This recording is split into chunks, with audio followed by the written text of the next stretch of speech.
October? When did that happen?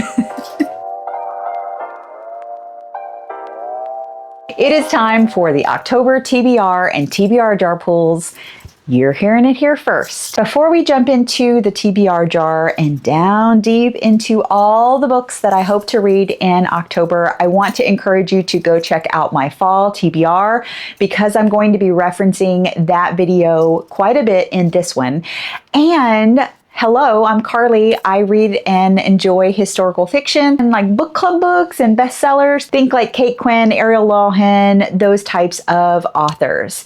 I pretty much talk about historical fiction and historical fiction only. So if that is your jam, be sure and subscribe and stay tuned. As always, every book that I mentioned today will be linked down below in the caption. So be sure and check that out. Any support that you can provide through affiliate links helps to keep this operation running. I read 12 books in the month of September, and I'm very excited to kind of keep up that momentum in October. I have a lot of books that I want to get to, including some that I started in September and haven't yet finished. So we'll talk about those, as well as a giant stack right off camera that you cannot see. And we're going to only pick, I think, 2 pulls from the TBR jar for the month of October because my fall TBR is feeling very overwhelming. This stack of hopefuls is also feeling a little overwhelming, but I wanna keep pulling from the jar because I've had so much fun with my TBR jar this year. I did this back in June. I have had so many great reads out of the TBR jar that I would not have picked up otherwise.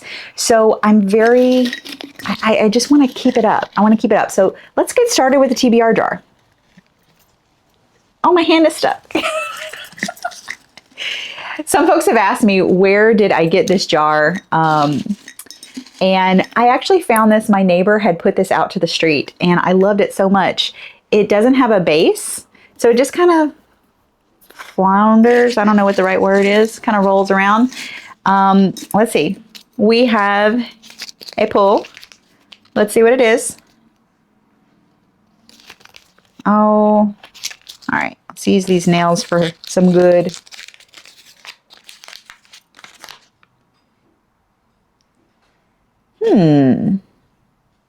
This sounds like a summer book. Other People's Summers by Sarah Morgan. I'm gonna nix that one.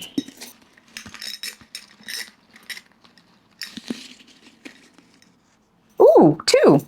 Perfect. Number 1.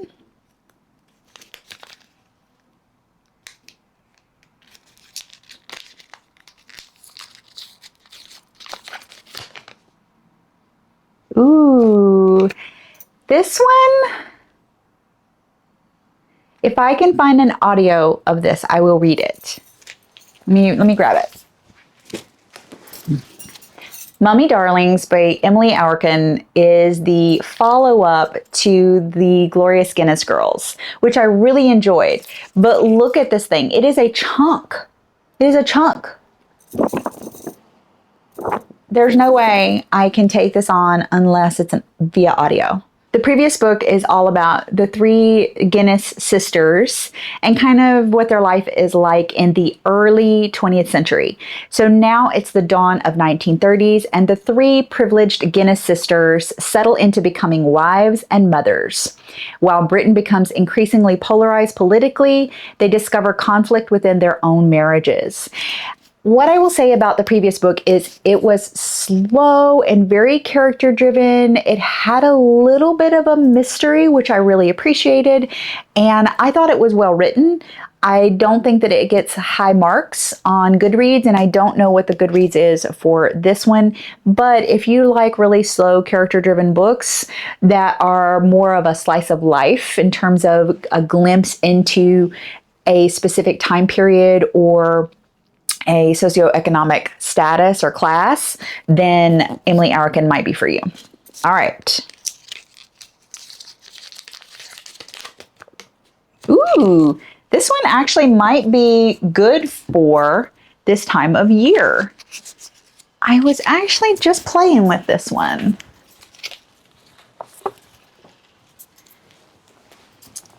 And Thankfully, it is quite short. The Mesmerist by Caroline Woods. This just came out in September of last year. Before hypnotism, there was mesmerism. And in 1894, Minneapolis, in the wake of a national financial crisis, spiritualism of every stripe is all the rage, while women are dying under mysterious circumstances. Until a new guest arrives at Bethany Home for Unwed Mothers, refusing to speak or explain her arrival, the sordid stories of unexplained deaths seem unconnected. Her reticence is quickly interpreted as malevolence, setting the house abuzz with whispers of dark magic. Sounds perfect for this time of year.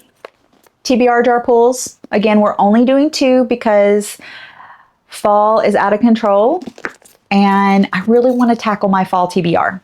Now, let's get into some of the books that are in the stack and some that I didn't yet finish from September. I am midway through The Guest in Room 120, the brand new Sarah Ackerman. I started this in Hawaii. It's set in Hawaii, so it felt perfect.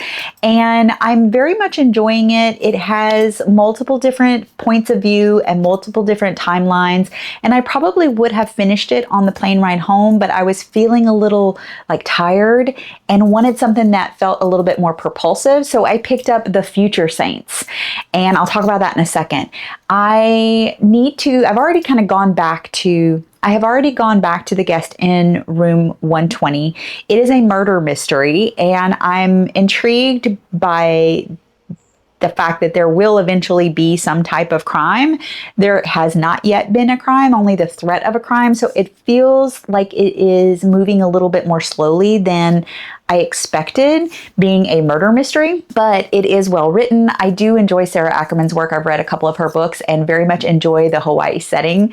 And this is full of that. So you feel like you're very much right there with the characters in Oahu, and I love Hawaii. So again, I wanted something a little bit more propulsive on the plane ride home. So I picked up The Future Saints, which is not due out until January 2026, but it was calling to me in my little Kindle. I have an advanced reader copy. This is the latest from Ashley Winstead, who I have never read any of her work. I think her previous work has all been kind of like thriller, domestic thriller type. And this seems very different than that. I will tell you, I am obsessed with this book. I blew through over half of it on the plane ride home. It's about a 5-hour flight, four and some change. And I loved it so much. It is the story of a young, very troubled young woman who is the lead singer of a band that has just gone viral. And prior to that, they were signed to a record label and were kind of floundering. And the record label sent in their kind of stooge to either, shape up and finish that last album, or you're getting cut. And it has blown me away. It is described as perfect for readers of Daisy Jones and the Six, and I would absolutely agree with that. It is a contemporary setting, and I don't even mind that. I am loving it so much, and I have so much content planned around this book, and I'm not even done. That tells you how much I'm loving this book, and I want everyone to consider pre-ordering this. Put it on your Libby holds if it's available at your library to place on hold already. It is that good, and I'm not even done. So those are 2 books that I am working on still from September. There's one other, and that is Rebecca. My In Real Life book club and I are reading this book, and I started it on audio, and I am not going to lie. I would like to DNF it, but I don't think that I will. I'll probably try and bang out the rest of the audio before book club and see what everybody else thinks. It is atmospheric, yes. It is very boring. And I don't know, I kind of don't like the books that are all about foreshadowing, and I'm always waiting for something to happen in this book. And I'm about halfway through the audio and I'm like, when is something going to happen? Like, does something happen in this book? Y'all got to let me know. So those are the 3 books that I'm still working on from September. I have a few others on my NetGalley advanced reader copy list. 2 that I did not get a chance to read in September, but I will try and tackle if I can in October because they've already published. One is Amity by Nathan Harris. And this, if you recall from my September TBR, is a story of 2 siblings who were recently freed from slavery and somehow end up in the Mexican desert. Very intrigued by it. Also did not get a chance to read The Mad Wife, and I'm very intrigued by that one. That is the newest from Megan Church. It sounds a bit like At Last by Marissa Silver, which I read in August and loved. It's kind of a mid-century, a woman kind of questioning everything around her, questioning her sanity, questioning why she is in the situation that she's in. She is a suburban housewife who is starting to question, is this really what she wants? And it sounds like it has a little bit of a domestic suspense type feel. It's kind of like this question of madness. I'm probably going to try and also read a few from my fall TBR. Specifically, this one, I really want to finish this series, and the Book of Magic is the only one of the series that I have not finished. This is kind of the conclusion of the Owens family story. So for those of you who don't know, Practical Magic was the first book in the series, and it is the story of the 2 Owen sisters. It's a little bit more contemporary. I think it's set in the 90s, the 80s or 90s. And I'll be honest, of the 3 that I've read, that was my least favorite. I loved the other 2 books in the series that I've read so far, so I have a good feeling about this one. It sounds like it's kind of a very dramatic conclusion to this family legacy, which is marred by a curse. The Owens family has been cursed in love for more than 300 years, but all of that is about to change. I cannot wait to read this. I have read 4 Alice Hoffmans now, and they're all really well written and, again, atmospheric and perfect for this time of year. She has a way with words that is really lovely, and I think it's going to be a perfect read for October. Here are a few others on my hopefuls list. Let's go through them. I was lucky enough to receive the brand new Philippa Gregory from William Morrow, and I am obsessed with this cover and with Philippa Gregory. I have read, I think, 5 Philippa Gregory novels at this point, starting with The Lady of the Rivers. I loved that book so much and just jumped headlong last fall into Philippa Gregory. LA. There's always a helicopter somewhere. I fell headlong in love with Philippa Gregory's writing last year and just dove right in and listened to quite a lot of them. They're all very, I just think, lovely. And again, atmospheric. That's the theme word for the day. I've seen recently some criticism from other historical fiction lovers that she doesn't do a great job of fact checking and kind of makes things up. Well, it's fiction, y'all. So I personally have enjoyed it. So I am very much looking forward to this one. Jane Boleyn watches from the shadows of the Tudor court, where nothing is more powerful than a secret, and power rests on the edge of a tyrant king's sword. She wears many masks: loving wife, devoted sister, and obedient spy.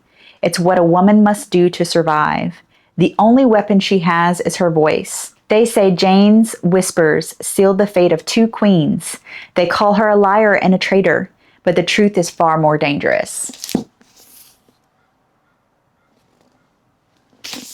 Again, this cover, gorgeous.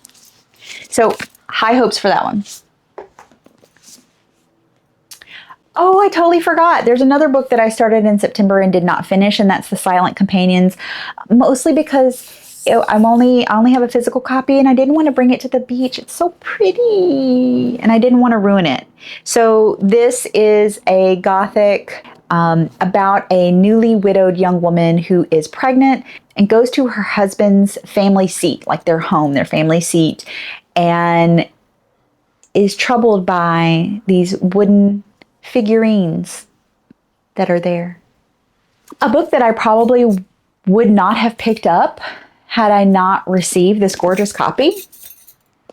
The Vanishing Place by Zoe Rankin. This is a gifted copy from Berkeley. This is a thriller set in New Zealand. Let me read you this. A young girl stumbles out of the bush into a tiny New Zealand town, her clothes smeared with dirt and blood, unable or unwilling to speak. No one's ever seen her before, but old-timers insist she looks just like a girl who disappeared 20 years earlier. I have been on the hunt for a good thriller all year, and I'm very optimistic about this one.